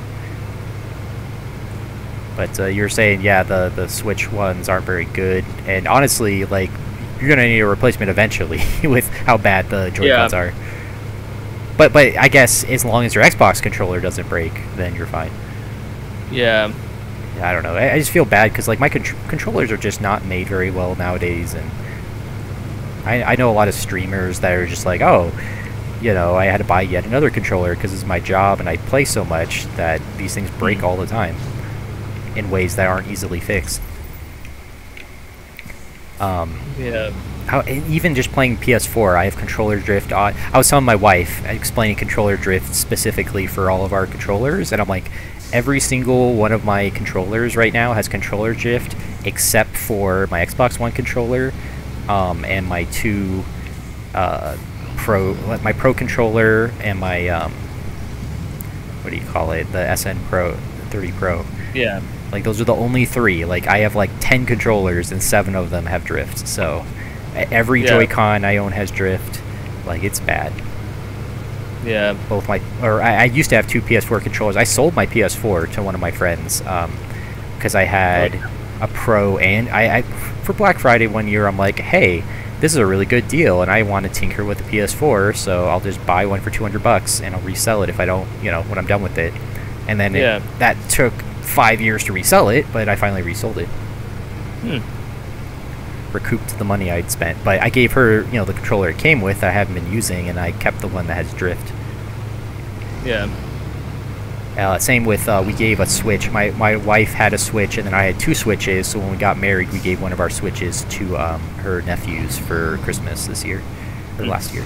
So, we gave them the non-drifting controllers that we had, you know, out of the many controllers. You're almost there. I know. I'm. Here, I guess this is the last hard part, but there's poles. I mean, you can winch onto me if you want. I'm going this way anyway. I'm like, oh, you're stopping. Are you gonna winch? Oh, there you go. All right. Yeah, I just because like my truck is acting up weird. Are you out of gas, maybe? No. Oh, okay. When I'm attached to the trailer, it's like. Oh yeah, it handles way different. Yeah, and so I've been just like detaching and just winching to the trailer. Ah, yeah. That makes sense. Like even now, like I'm. Oh boy. I don't know what the deal is. Oh boy. But like, here, I'll pull you more. Okay. Well, no. Oh. No. Wait. I can help you with this. Don't you recover can? here. Yeah. So the logs haven't fallen completely out. So if I can knock you back over, you can just repack them.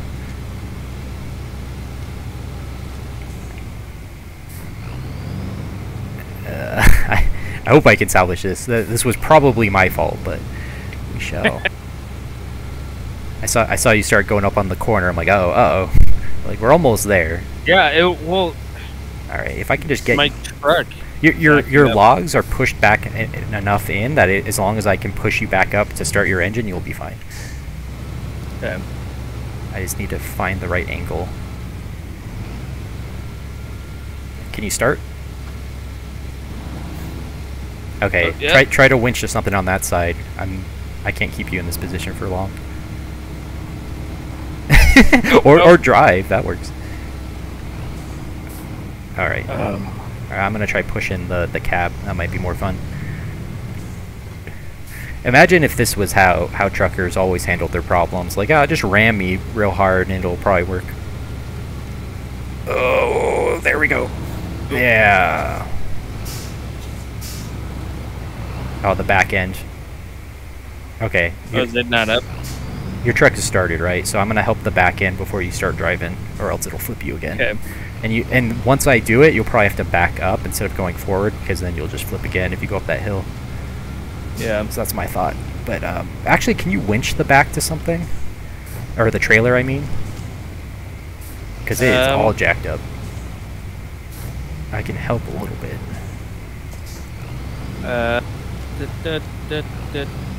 I can winch it to you. Go ahead and do it. Here, winch it to me and I'll pull this way. Yeah, there we go. Okay, so go ahead and try to pull to the left. Oh, I was going to keep winch so it doesn't flip again. So yeah, go ahead and try going forward and I'll straighten you out. Oh, I see. Okay, yeah, I was going to say, you could probably repack at this point, so there you go.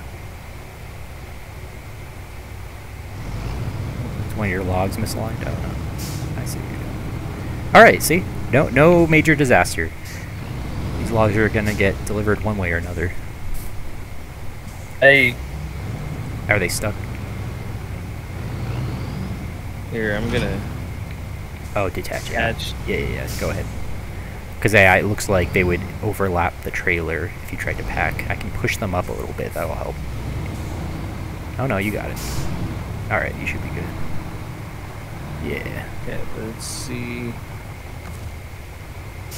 That one in the... It's like sticking out a little bit more. Yeah, I can push that one.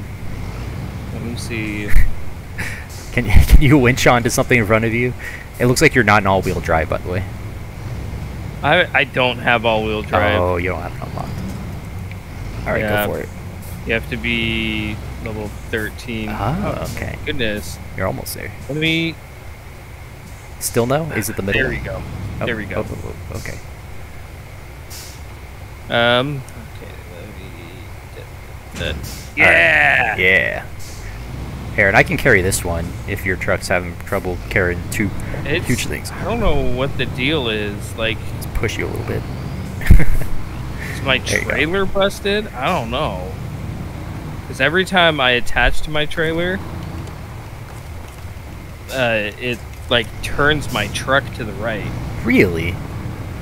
Yeah. That's weird. Oh, like your That's wheel? the problem out.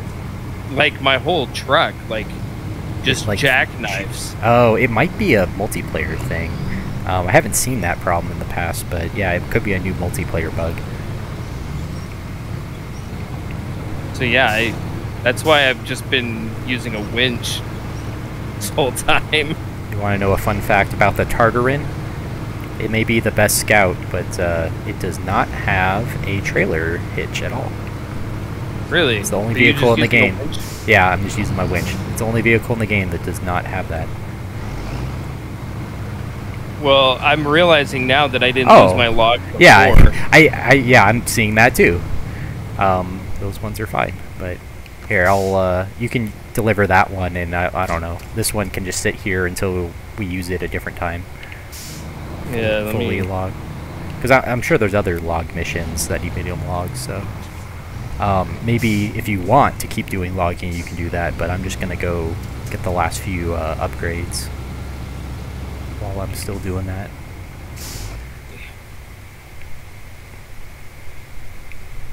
Yeah, this map is always confusing to know the best pathway to Pedro Bay. I guess it's going from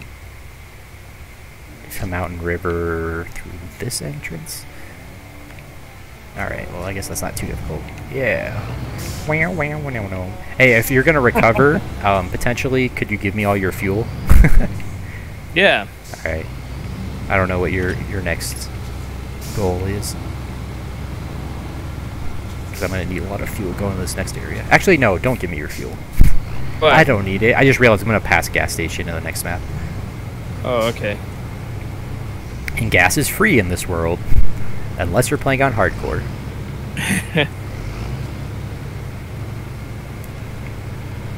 It's such a weird notion. But, I mean, it made the game more enjoyable, especially when learning. Yeah. It's like, oh, I can go to the gas station and just fuel up whenever I want. Imagine that in today's world. It's like satire, world events, comedy. Yeah, I need to pull Pedro Bay for upgrades. Pedro. Why is it called Pedro Bay? Oh, wow. I don't have any of the upgrades in Pedro Bay, apparently, because there's only 4. Oh, yeah? Yeah.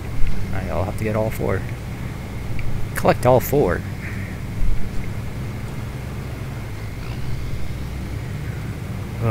Yeah, my video game collection is hopefully winding down. I'm basically a museum of video games at this point. Yeah? Of the games I want to pass on to the next generation. Yeah, I have all the games that I enjoy or think highly of.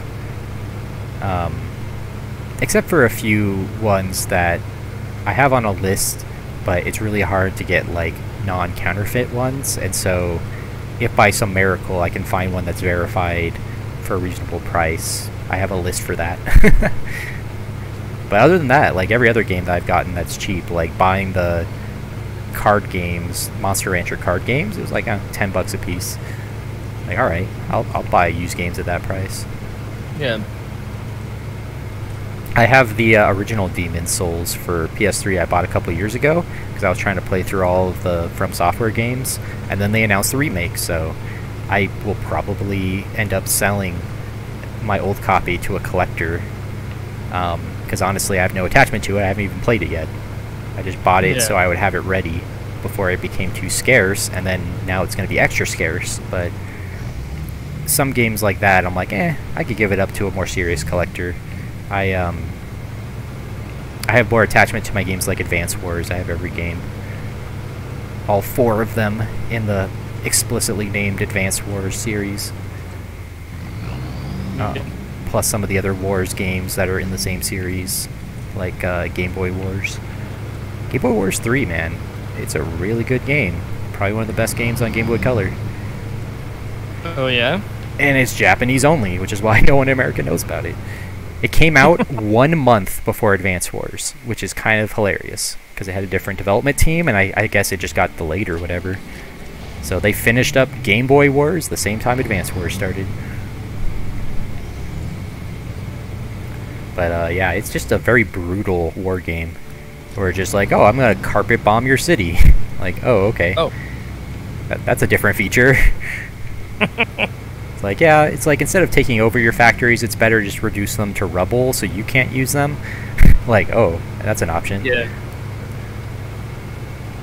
And honestly, in some of the maps, like, it's a really good option. There's some maps that mimic, like, European invasion. And it's like, oh, I'm going to invade Europe. Like, I'm just going to carpet bomb Paris because it's too hard to invade by land unless I destroy their production. Yeah. Yeah, it's a little bit more dark. Yeah. And in Japan, of course, I don't know. I can't remember if you know much about Advance Wars, but in America, the main team is called Orange Star. But of course, in Japan, it's supposed to be a communist reference. They're Red Star. But yeah, they subtly remove some of those references to real life when they localized it. Yeah.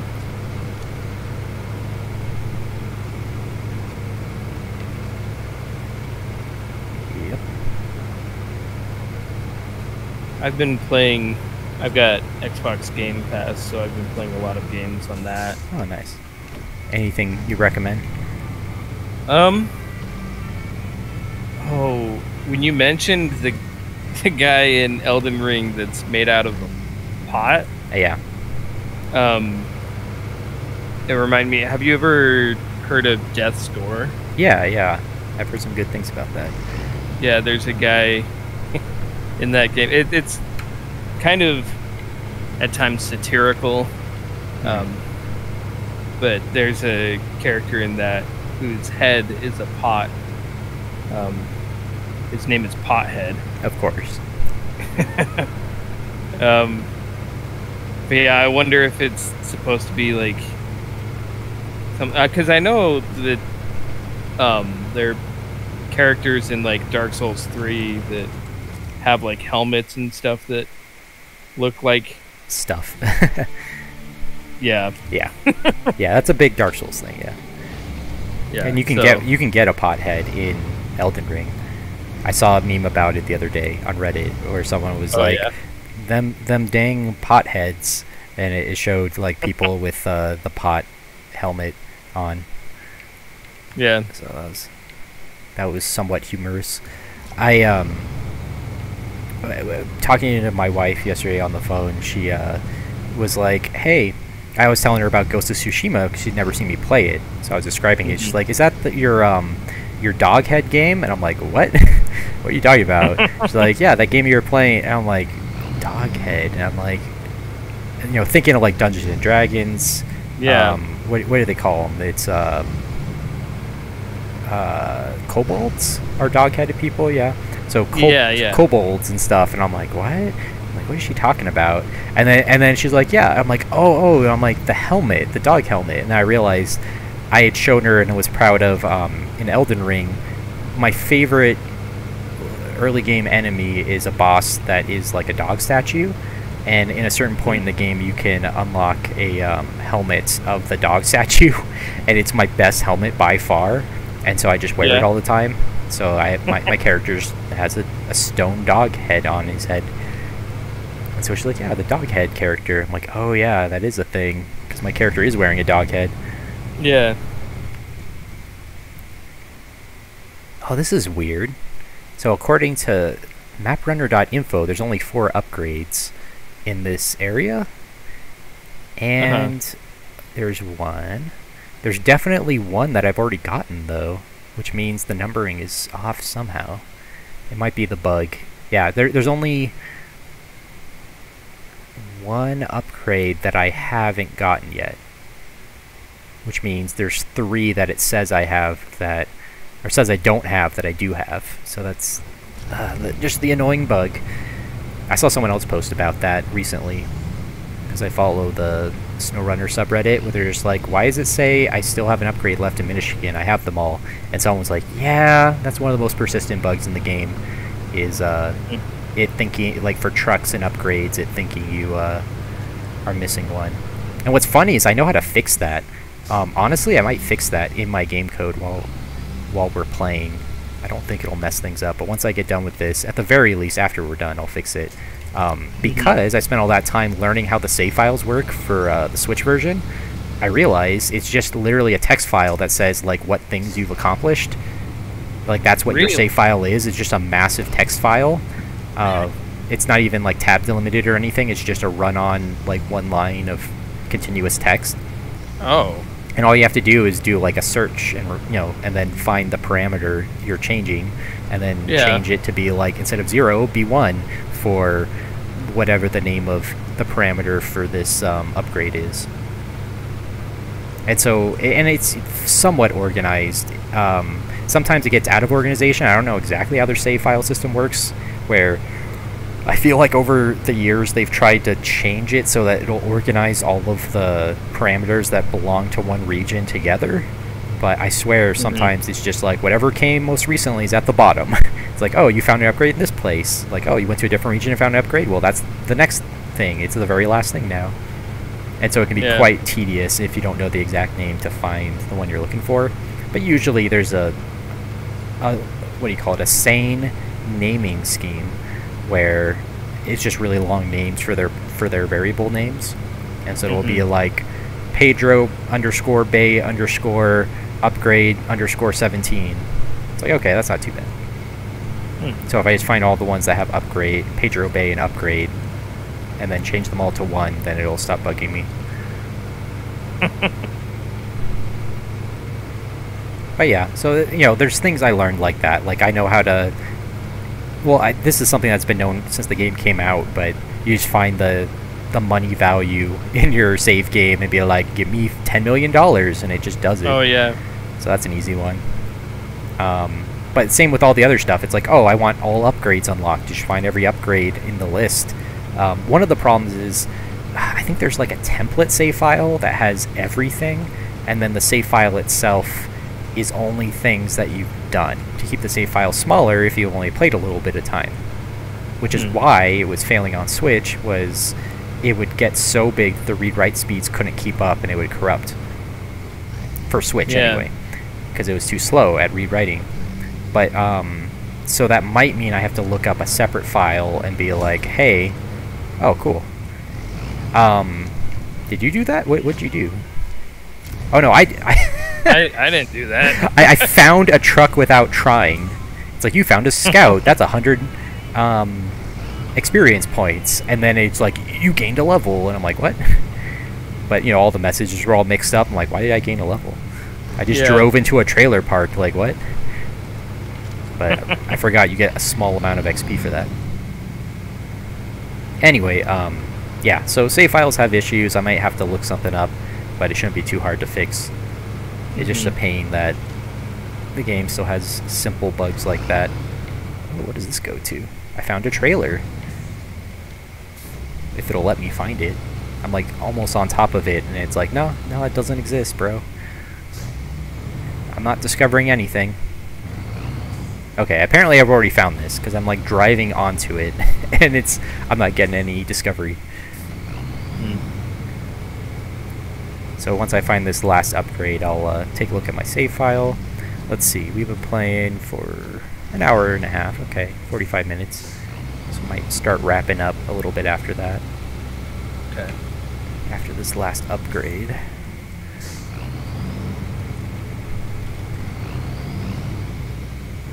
Yeah, with my job, it's easy for me to lose my voice having to talk a lot with clients, so that's a thing where like, oh yeah, I'm not made for talking constantly. You can tell I've missed my friends, such as yourself, because I'm like, oh boy, you know how I get when we get on these remote games since you've lived away. Yeah. Where I'm like, oh boy, this and that. Let's see, where is it? It's down there. For some reason, it said I didn't have this watchtower, even though I definitely did, so that was another thing. Where, hopefully that doesn't mean my save file is slowly getting corrupted. I think it was just a minor problem. Because, like, there shouldn't be any real reason why read-write speed or whatever would cause a corruption on PC. Because I'm on an SSD and everything. Yeah. And this save file isn't even as far as my PS4 file yet, so if my PS4 wasn't corrupting, then clearly this will. Although, I did read something today where someone's like, yeah, I'm playing the PS4 version on PS5 and it's save file corrupting, like, immediately. I'm like, ooh, that's not good. Might be a patch issue for the current patch. Yeah. So I'm just going to hope that's not the case. Usually it's worse, too, because there's 2 separate parameters for watchtowers. One for have you discovered it, so it knows to remove it off the map, and one for is the watchtower Fog of War active or not. And so for this one, it was weird because it was not discovered, but Fog of War wasn't active, meaning only one of the parameters got corrupted or changed or whatever. So that's a little weird, but hopefully it doesn't mean there's a wider corruption issue. Yeah. Because usually when it resets stuff, it will say like, oh, this parameter was corrupted. I'm going to reset it to its default value. And so that's what usually happens. Like, oh, all your trucks are unupgraded, or all the watchtowers are undiscovered and have Fog of War again. So it's weird that exactly one digit would get changed to say, oh no, they haven't discovered it. Like, that's kind of bizarre. And it could be one of those partial corruption things where somehow that one number got overwritten, but it didn't notice it was corrupted because that's an okay value to have. Yeah. I don't. You're a programmer too, so you get some of these issues. It's like, oh dear. Like I was programming some stuff this week for work, and it was like, oh, like I didn't have a bug in my programming. It was an update that screwed up my stuff. Like, great. Yeah. I hate that I don't always have control over the software I use. Yeah. Working for a company, so let's see. Alright, I'm almost to the last upgrade. Then I'll check my save file. How far along are you with what you're doing? Not very far at all. I'm realizing I may be going the wrong way. Ah. that would put you far away. Yeah, this is probably too long of a task to be even doing right now. It's doing far, far away. Which, might be based a on hint. the name.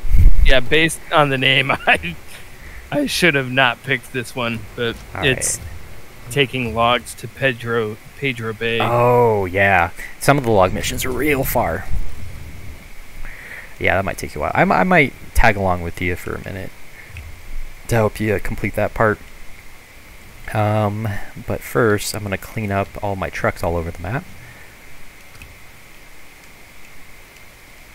I got another free truck. Oh boy, a cheap scout that I can sell. I wonder if I'll use this scout in hard mode. I haven't gotten it yet, because on Pedro Bay, it's really a pain on hard mode to clear all the rocks to open up the roads, because you have to build a whole supply chain for getting the gas there, or enough gas to get there. Oh yeah. Which, I don't know, it's part of the fun. It's more, think it more like logistically.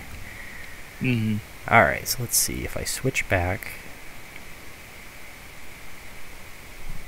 It's like I keep pressing the wrong button over and over on these menus because it's the opposite button.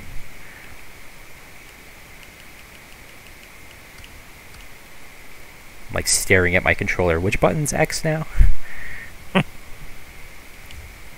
Alright. Okay, so while I'm out on the map, I'm just going to take a quick peek at my save file. Shouldn't hurt anything to open it while I'm playing. As long as I don't do anything that is progress while I'm looking at it. Like finishing a mission or whatever. Should be in my program, not program files, in my program data.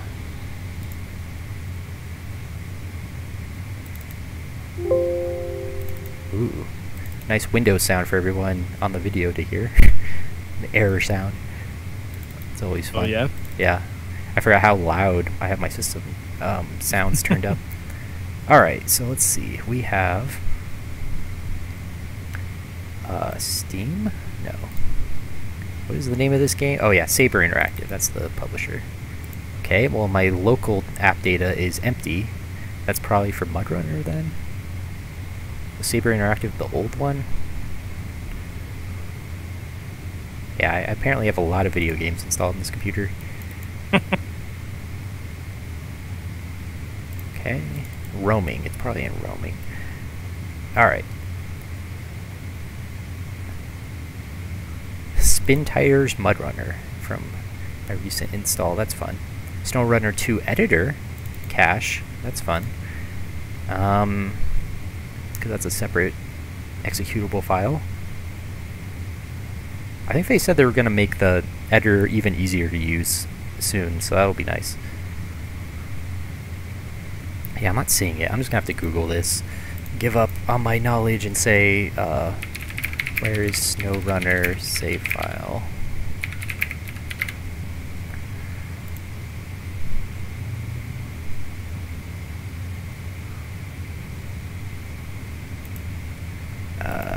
And this is Epic version, which I'm pretty sure stores a similar place.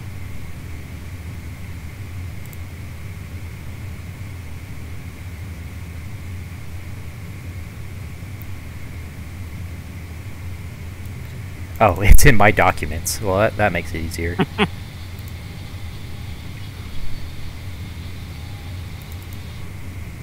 Ah. Alright, so base storage, your individual user number, and oh boy. Okay, so they have new.dat. Oh, that's nice. So complete save has everything. These are fog levels in each level, so those are all fixed currently. So fog levels are stored in separate files for now. What level are we in? We're in US2. .dat. Okay, so if I open this, edit. Huh. Oh yeah, I'm like, why is it compiled code? Because it's a .dat. I have to open my complete save, which is a .dat that's also plain text. So if I look for US2, oh, that's interesting. When I open Notepad++ search, the last thing I searched was US2-4 something to fix some other problem. So clearly this is an ongoing problem with this specific region.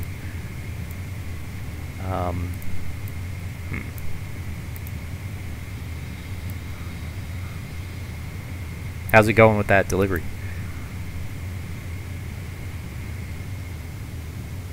I tipped. Okay. Yeah, that's... maybe it's for the best since we're editing.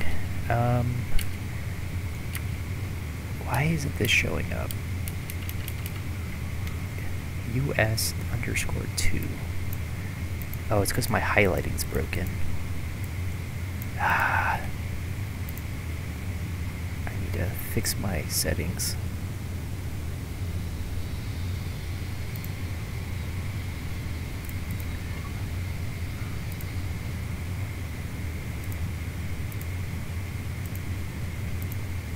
Oh boy, that hurts my eyes. Yeah, let's do that one. Alright.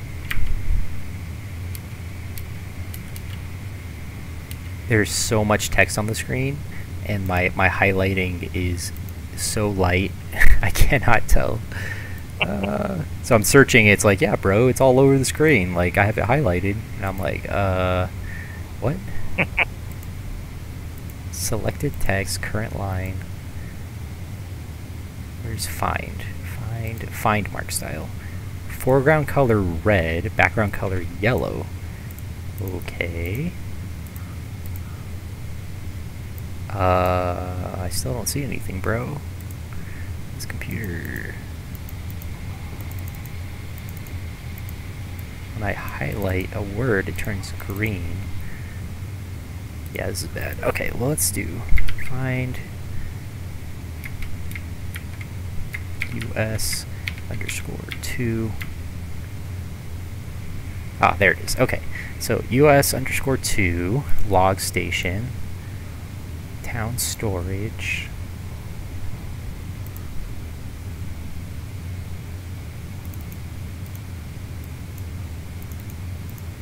Oh boy. Selection is the problem. I'm sure people love hearing me discuss. Ah, that's much better. I just replaced the selection background with like neon yellow so I can actually find it. Oh, hey. I believe there is a truck in my truck. See ya. Gonna go try and salvage the other truck. Okay. I'll go help you in a second. Foreground color. Selected text. Yeah, it's getting ridiculous. Current line background. There's so many options and it's not fixing it. It's kind of humorous.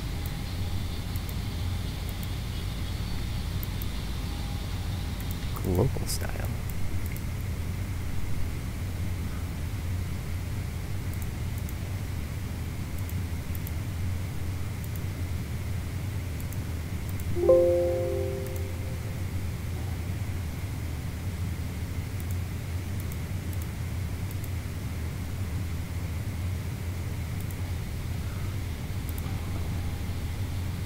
Why is my foreground color being overwritten?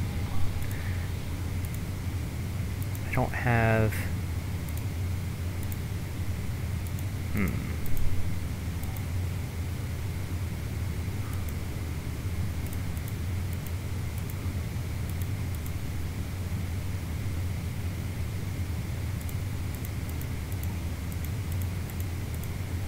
like very intensely text managing right now. Tags attribute. Alright, well at least I can find it. So if I do global,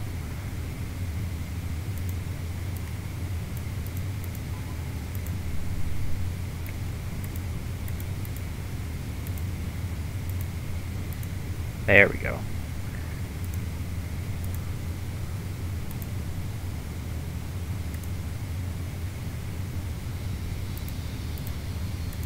Yeah, there's clearly something I don't understand, but that's okay.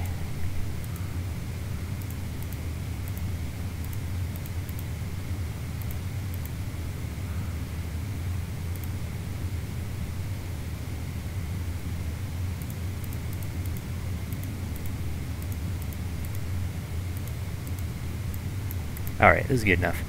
Alright, so if I look for US,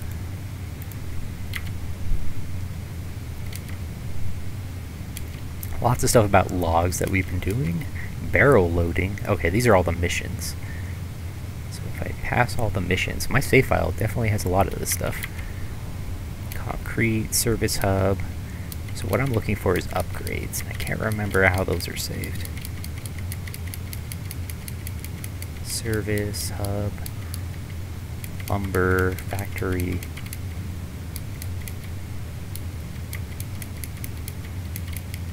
Alright, these look like something. Zones.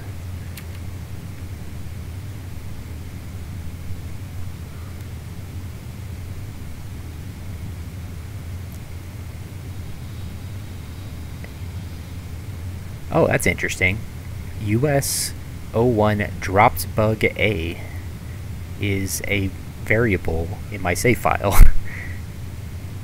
What is that? I don't know, but clearly they have something to handle that I dropped some of the cargo somewhere. Oh, you know what? You remember, maybe you've had this happen, but sometimes you'll drop cargo on the map and it'll be like it'll like fall off the map after a while. Like if you play for a few hours and you leave it there, it'll like fall through the world and be off the coordinates of the map.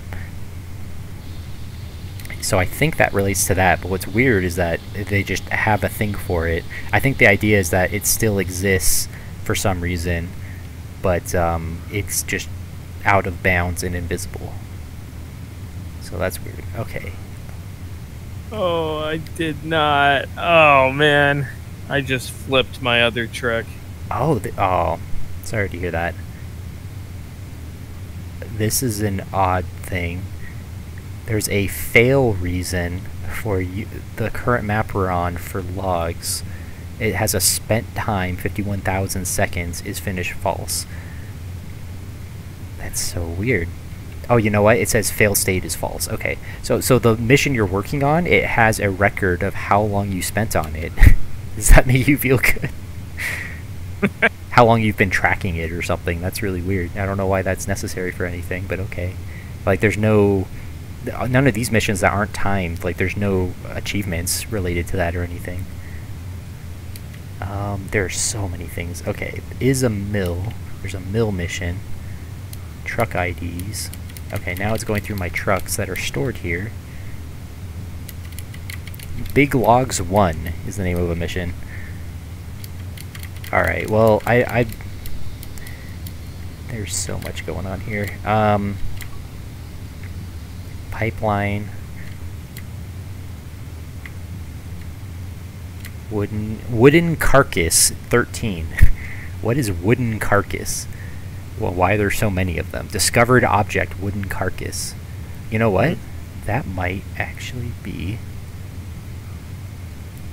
Wooden Carcass. Why is that I've never seen that before. This is exploration, so this might actually be whether I found... these might be the names of the upgrades, because that's what it kind of looks like. Wooden Carcass. Amazing. Okay, well, why don't we call it here? You might want to get all your trucks back to be safe. And let's see, if you bought any trailers, you can sell them back if you want. Or I'm trying to think of how, like, there's a flatbed. Like, how can I give you your money back for selling? Whatever. All right. Well, we earn some money. Oh, you know what's fun is if you exit the game normally. I don't know if this was a thing before, but it'll give you a breakdown of everything you've done in the multiplayer session. Really? Yeah, so if I go to... I'll do it on stream right now. You got all your trucks back? Yeah. Alright, so I'm going to end the multiplayer section and do return to main menu. And it'll give me a breakdown of how far I traveled, how many missions I completed, and how much stuff we've got. Yeah, look at that. We got lots of money. Yeah. 3 missions completed. Yeah. 10 upgrades. Yeah, unfortunately that's only for me. Yeah. But hey, you know, I went up a level from all that experience. Yeah. I went up at least, I went up a level too. Sweet. Well, progress was made in Alaska. Yeah. 2 hours, yeah. Yeah. I'm like, why does it say 2 hours and 19 minutes? Because I started ahead of time before we started. Alright, well, it's been fun. Yeah, man. We'll do this again sometime. We'll play some Switch. It will be lots of fun. I'll probably stream it because I have a capture card for my Switch. Oh, nice. Because, yeah, I just realized I probably haven't captured any multiplayer on my Switch yet. And it's kind of cool to do because most people don't have a capture card. So people are like, how does Risk of Rain 2 play on Switch? If you Google that, it is really hard to find, like, actual gameplay of people just playing on Switch. So it'll be nice. So we'll play that. I was thinking everyone's playing Mario Kart because of the new DLC, but, like, I haven't bought it, and I don't know. I've been considering whether, since I'm going to get an online thing again, whether I'm going to do the deluxe version. I was also going to beat Earthbound at least in the next year because that's now on Switch Online. Makes it easier to play with save states. Yeah. But so we got some options. One of my friends wanted to play what do you call it, Kirby Dream Course, but I think that's 2-player, so I might get back into Dream Course on the Switch online. But yeah, so there's some options there. And one reason why I wanted to bring up the deluxe thing where you get N64 games is like, dude, over not only do you get access to the new Mario Kart DLC for free if you do deluxe, but Mario Kart 64, dude, like it's on there. Yeah. I actually do have the deluxe. Ooh, yeah, I might just go get it then. But yeah, maybe one of these upcoming days I'll let you know and we'll play some more. Yeah, dude, let's do it. We actually got the deluxe because Lid wanted the DLC for Animal Crossing. Right. Yeah. And you don't have to buy it if you do that. That's smart. Yeah. Oh yeah, I'll be able to do the Happy Home thing if I get that. It's fun. I like it. That would probably be, well, I like more directed tasks. I didn't really like the open-ended just decorate, because I kind of did that to a certain extent, and then after a while I got bored of it. So that does spice things up quite a bit. I'll probably stream that too, so people, I have a few friends that were considering getting it, so they might like it. Cool, yeah, well, now I know I'm gonna get it, the deluxe. And that means you got Mario Kart, right? Yeah. All right, we'll play Mario Kart, and then maybe some Mario Kart 64 if we get bored of Mario Kart 8. Yeah, man. Oh man, some good memories from childhood playing Mario Kart 64. That's a good one. All right, well, it's been fun. Yeah, we'll talk more and play more another time. Yeah, dude. Thanks for playing with me. All right, talk to you later. Bye. See ya. And for everyone still watching this video, I hope you enjoyed a nice cozy Alaska session. We talked a lot about gaming news. That's the kind of stuff you can expect on this channel. But if you're watching this on YouTube, check out my Twitch channel where I live stream this, Molotov2112. Same thing as my YouTube. Hope you have a great day. Bye-bye.